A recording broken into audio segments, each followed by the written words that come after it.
If you enjoyed this program, please like and subscribe.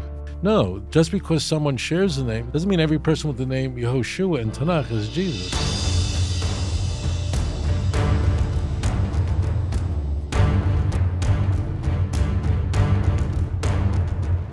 Thank you so much.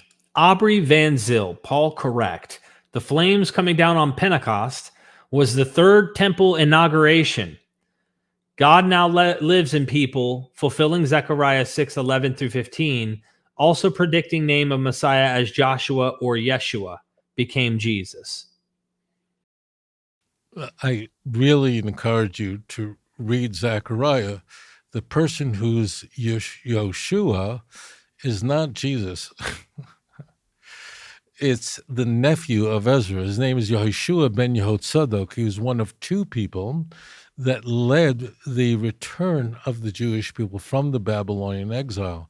So, yeah, there are quite a number of people in Tanakh with the name Yehoshua. Yeshua would be a truncated version of it.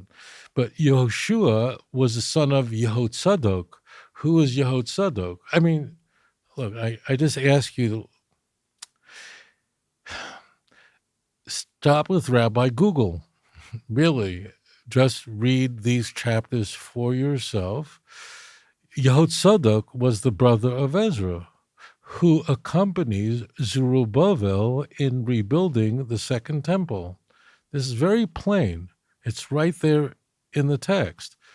And moreover, Zechariah envisions a time of peace and restoration, which didn't happen in times of Jesus. But no, it's not. Just because someone shares the name, that doesn't mean every person with the name Yehoshua in Tanakh is Jesus. So I strongly encourage you to look at those texts.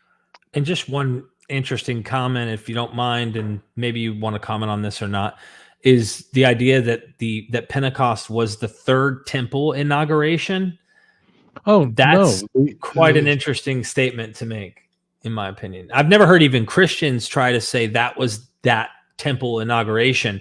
But it's very weird that you had, according to the timeline of the text, I personally take Acts and put it in the second century. The temple's gone already. But according to the story, the temple's literally still standing in Jerusalem. So I know that doesn't matter when you make up an unfalsifiable temple being a body of people that's spiritual you can't see with naked eyes.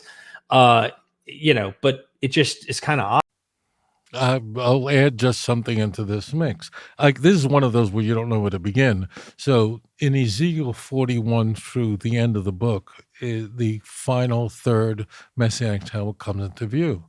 I'd encourage people to read it, because we have the unused blueprints of the final temple, right? This can be built not far from where I live.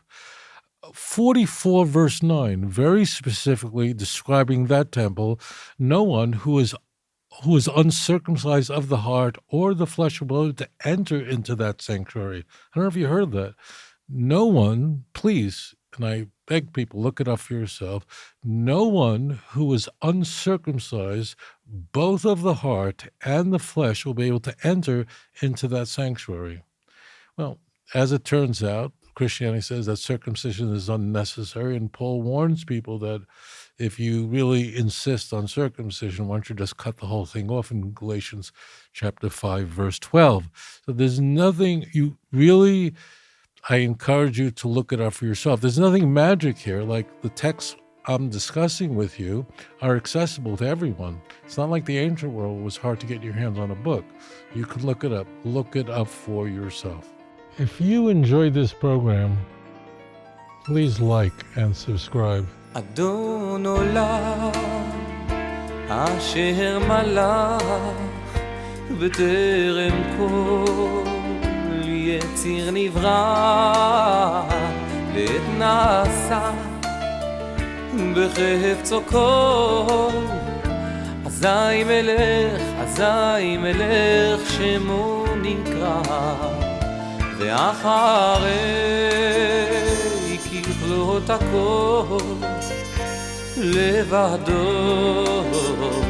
ימלוך נורא